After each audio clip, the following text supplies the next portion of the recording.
Thank you for that introduction, Diane. Sure. Put it down.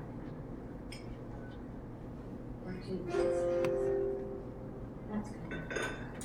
So I'm very pleased to be here this evening, and thank you for coming out on this lovely summer's evening. It's one of the most warm, wonderful summer evenings I think we're lucky to have. And I'm glad to be here tonight to talk to you. And I'm just surprised you're all missing the leaders debate. Anyway. This is a more interesting speaker. I hope so. But I am very glad to be here to tell you about a very special project at the Queensway Carleton Hospital. And as Diane mentioned, it's going to be a unit that's going to give some very special services to the elderly population in the West End here. And it's going to be a model of care that is unique to the whole region. Actually, I was surprised in talking to Diane, though, that it's based on a model that's been developing, I think, for many, many years. That's going to better address the healthcare needs of the senior population. How many of you, I assume you're all living here in the West End? No? Some of you are from Centertown? Okay, so are you all familiar with the Queensway Carleton Hospital on Baseline Road? And perhaps some of you, if you've been in the West End for a while, you may remember what it looked like back in 1976 when it opened, 35 years ago. And it was originally built to serve a population of about 100,000 people. And if you're in the West End now, you know how the West End has grown so dramatically over the last few years.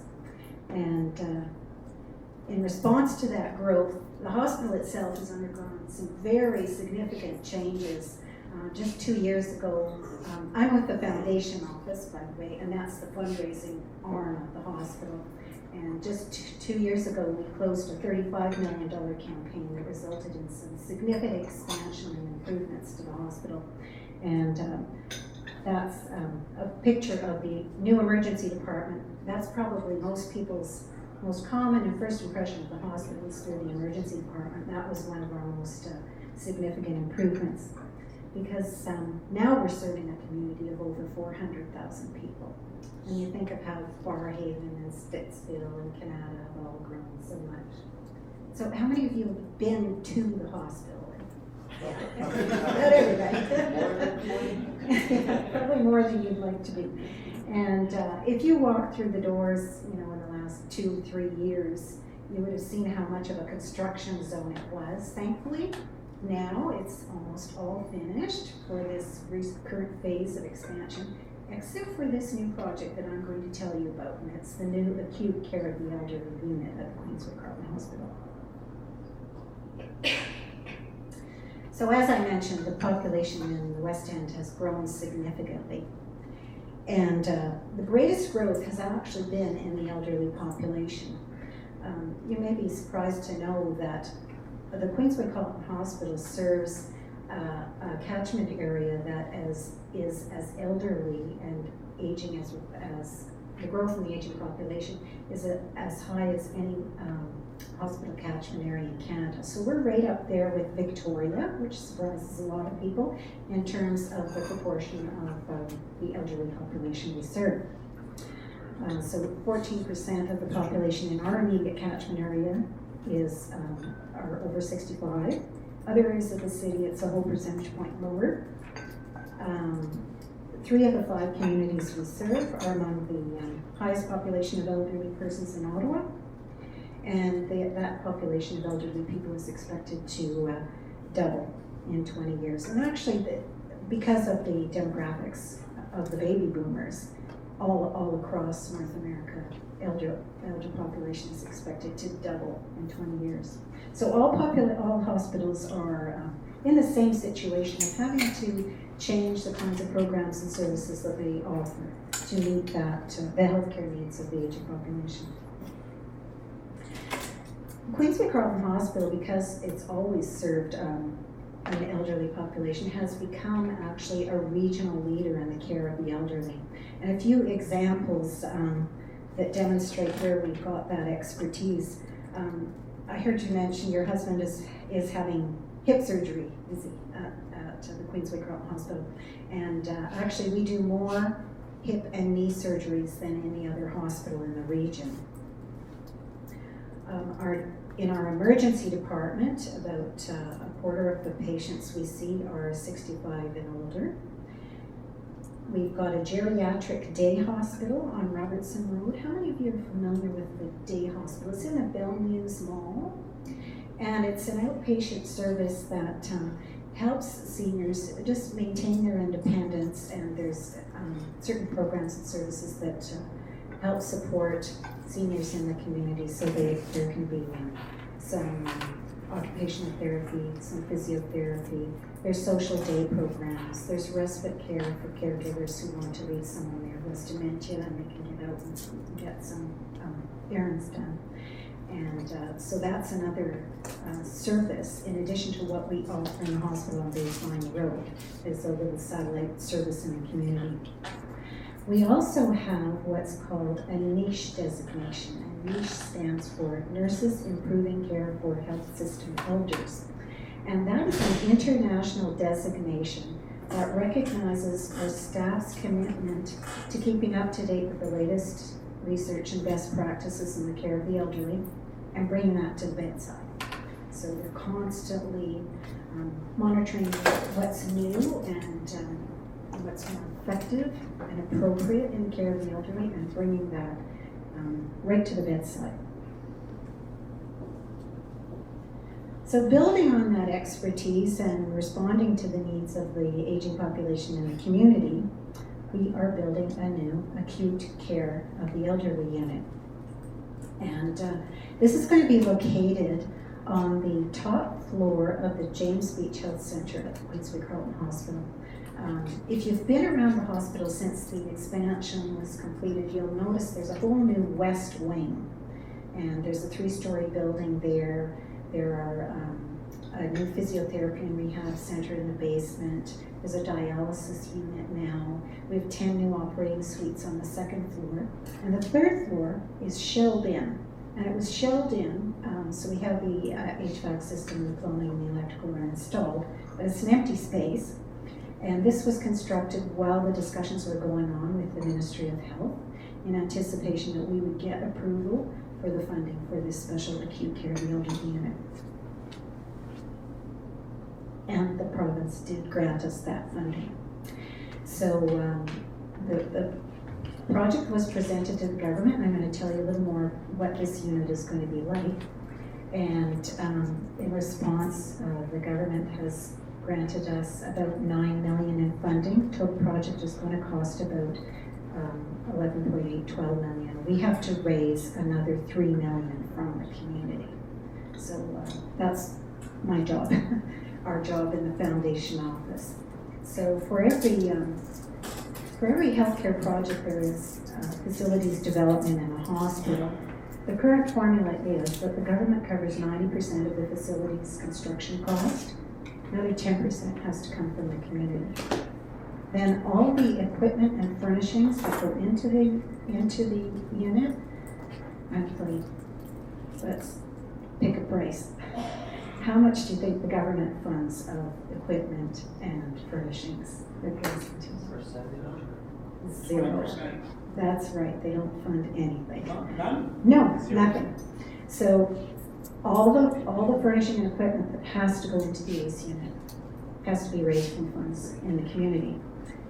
Once the equipment's purchased, the government pays for it. Staff to operate it, maintenance, upkeep, operations, they cover that part, but to get the equipment there in the first place, that comes from the community. So that's where our $3 million comes in. So this new ACE unit, it's going to be an inpatient medical unit that's going to focus, it's going to include comprehensive care for patients 65 years of age and older. And it's going to be provided by a specialized team of healthcare and social sciences professionals. And they'll focus on not just the acute issue, that's the short short-term issue that would have brought a patient to the hospital in the first place, but on all their healthcare needs. Now, there's going to be a certain kind of patient that is most appropriate for this new acute care available unit. So, say you're a senior, you have other complex and chronic healthcare issues. And this is quite common for most seniors. They have high blood pressure, might have arthritis or diabetes, some dementia. And then you have a fall, you get pneumonia, you break a hip, you have an infection, you have some acute issue, some serious issue that brings you into the hospital. You come in through the emergency. And because you have these other chronic conditions, your healthcare needs are more complex. And so you actually need a different kind of care than if you didn't have these complex healthcare issues. Now, there's been the best kind of care that we offer now is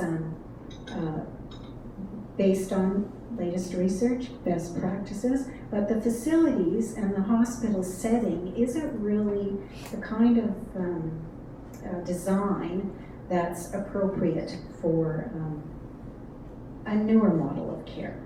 This sort of team approach, and one that's encouraging you to be a little more active as well.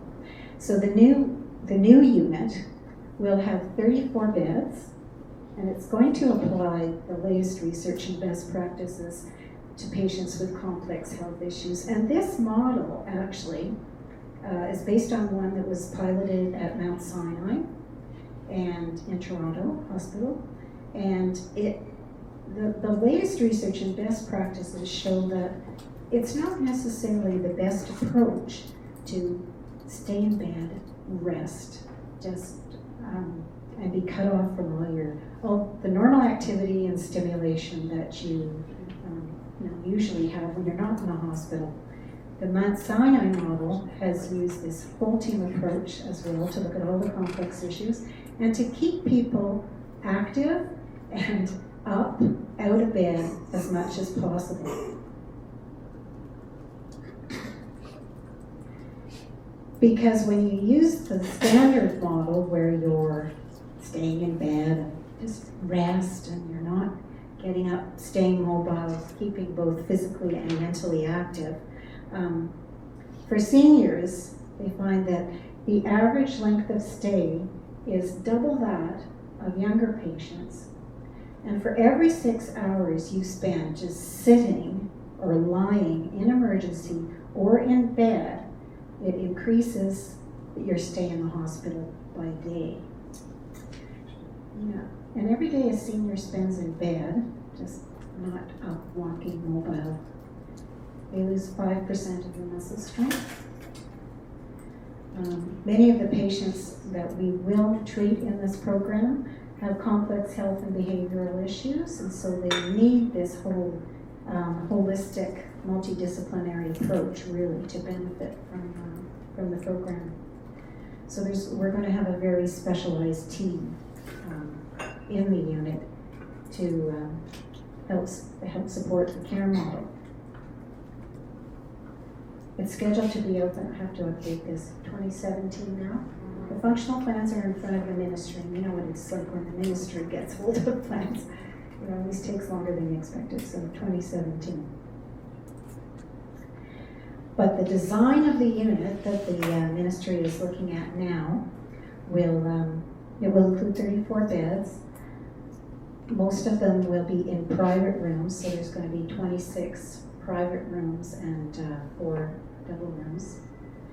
There's going to be it's going to be a secured area. The halls are going to be really wide, like you can see here. There's going to be routes where patients are encouraged to keep mobile.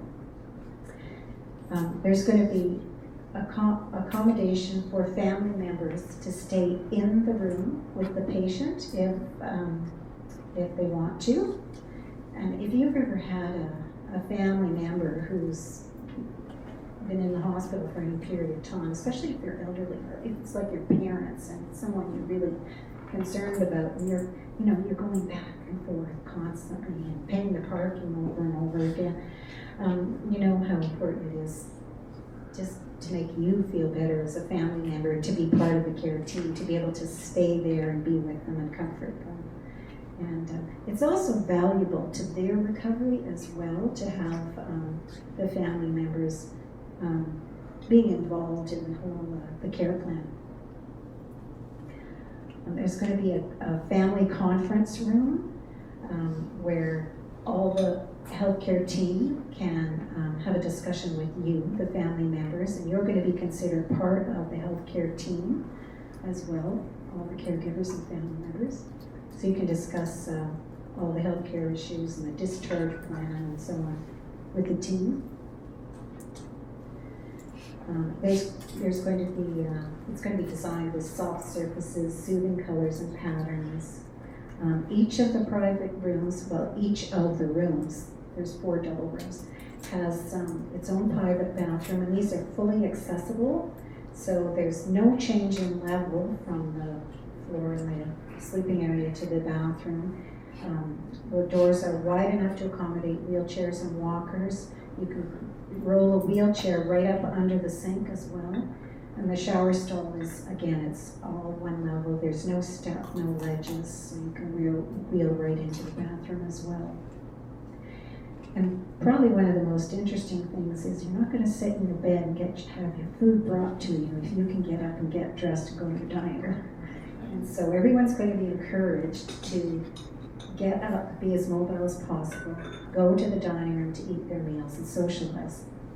And at the bottom of this poster here, there's an architectural rendering of what the dining area is going to look like. You'll see it has a nice fireplace. You probably can't tell from that rendering, but on the wall on this side, there's going to be a kitchenette with a fridge and microwave, and so that if you want to have a snack, or if your friends are visiting you and you want to go in there and just have a tea or sit and visit, there's self-serve facilities in there so you can help yourself.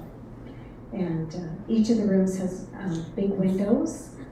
On the floor plan, all the patient rooms are all on the outside, so they all have windows, and some overlook some of the hills on the Gatineau side, which is nice because you can see from that north.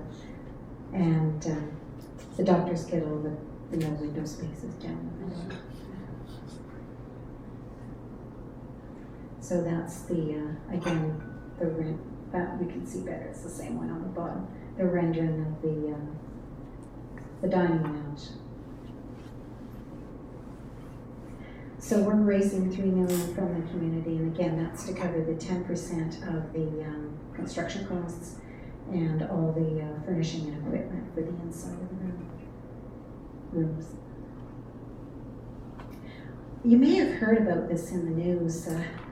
Last year, about this time, Jan Harder and Rick Shirelli, the city councillors here in the West End, made an announcement that they had heard about the project, and they wanted to encourage residents of the West End communities to support the fundraising campaign. So they've made a commitment to help raise 1.5 million from their wards in the next 12 months. That's coming up now. We're not anywhere near that goal, but you may hear about it from the city councillors because they've all joined in here in the West End now.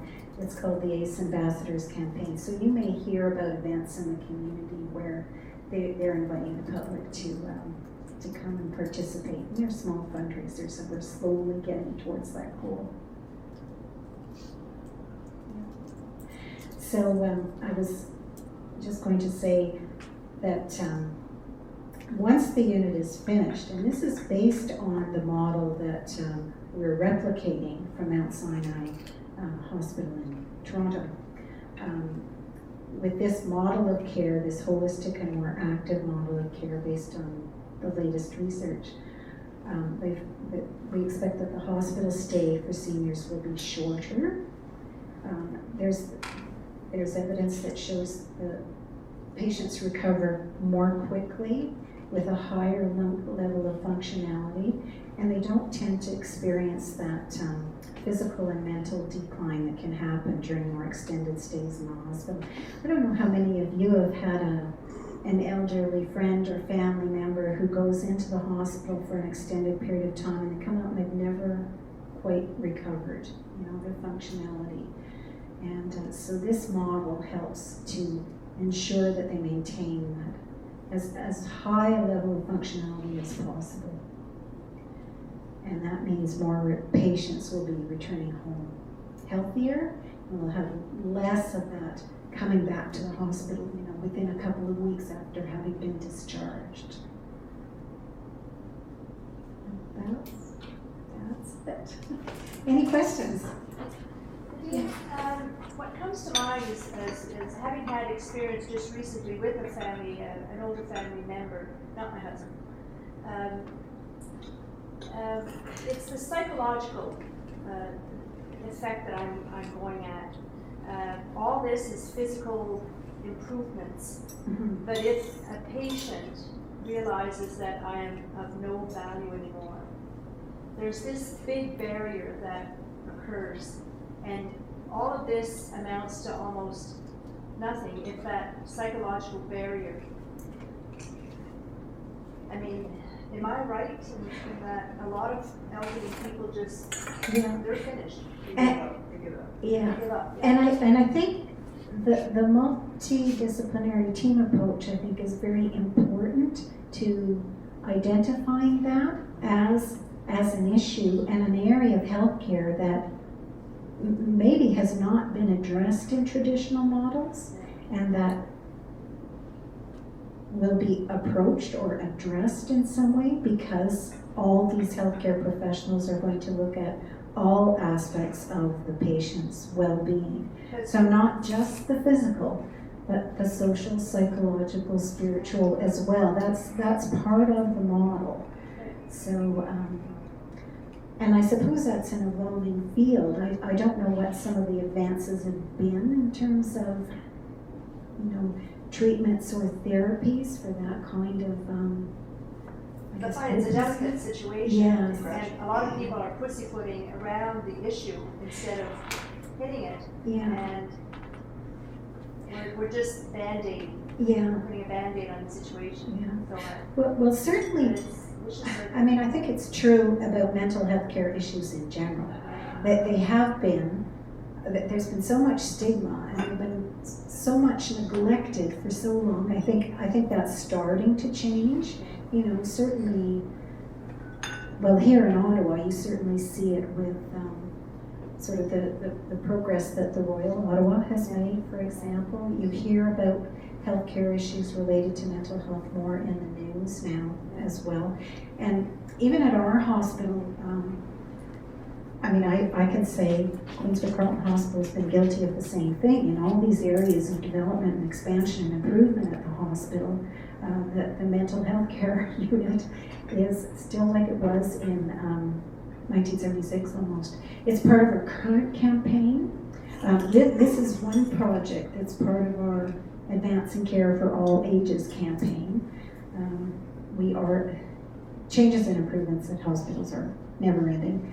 And the changes and improvements to the mental health care unit are a priority now for our current campaign. And so, I think those things will change, that as part of assessment and therapy, especially if you're looking at all aspects of a patient's health and well-being, that those will come to be addressed more often, we hope. I may have missed this because I came in a bit late, but so this is 35 beds, acute care for the elderly. Mm-hmm. So in essence, you're aiming at patients with a 6 to 8 week max hospital stay, and then they go somewhere else. Because 35 beds is not many beds for acute elderly with Ottawa's lack of acute care for the elderly. Yes, and of course, we still have all the other units in the hospital, so we still have the medicine and ward as well, and our alternate level of care ward. Those still remain. But yes, it is a specialized unit, and it's not a whole lot more beds, but it's a different model of care. So the ministry taxes and funding and so on determine how many new hospital beds are designated at each hospital in the city. So we don't have any control over that, unfortunately.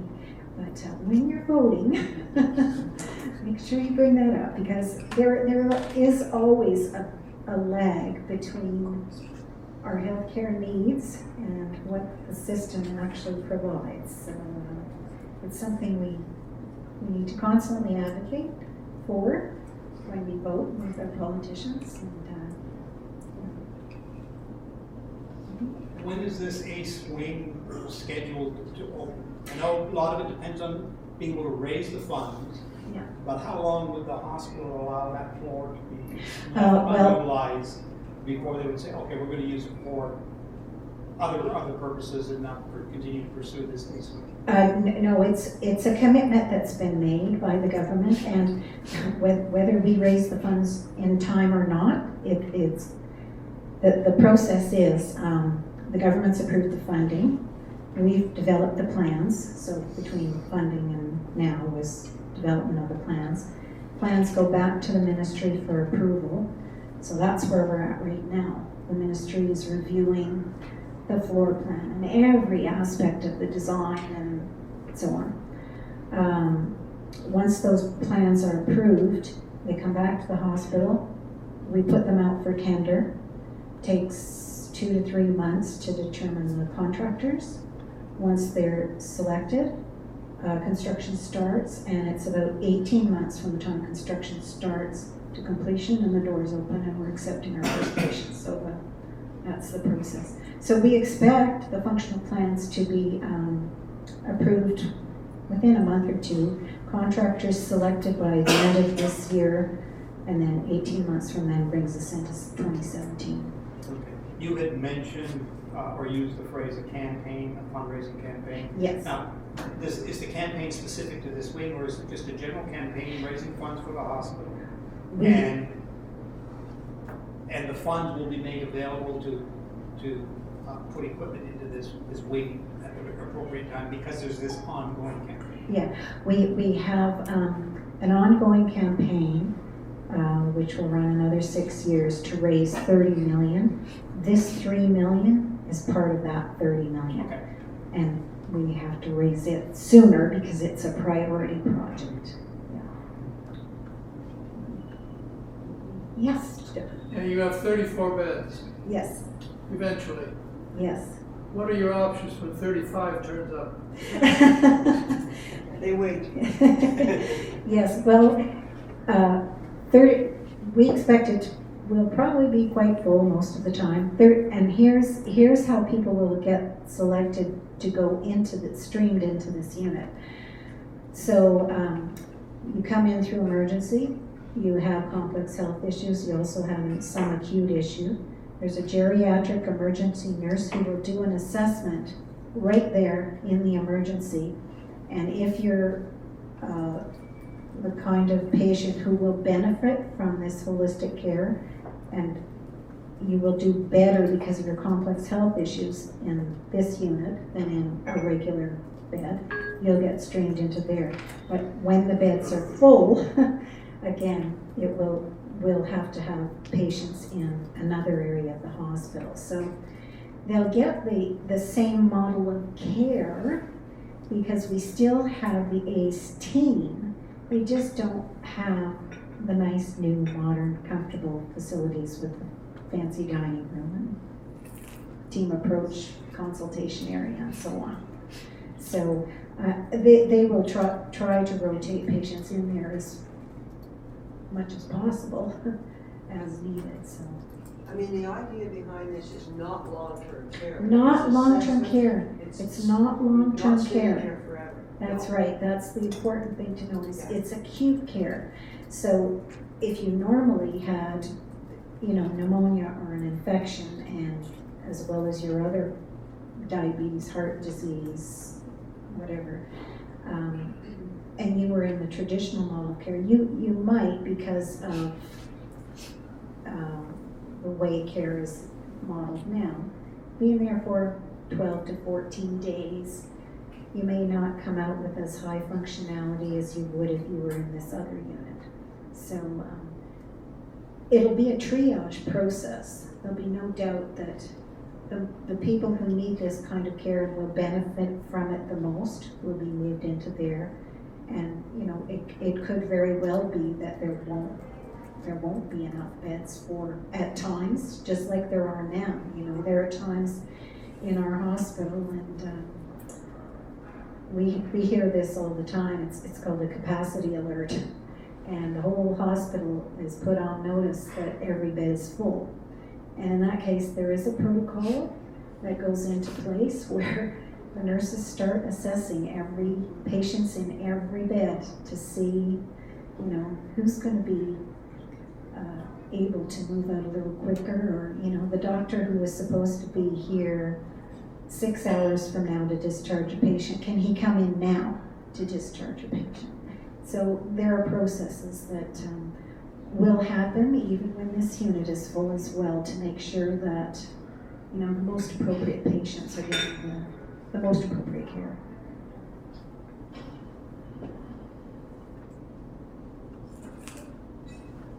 Well, thank you so much.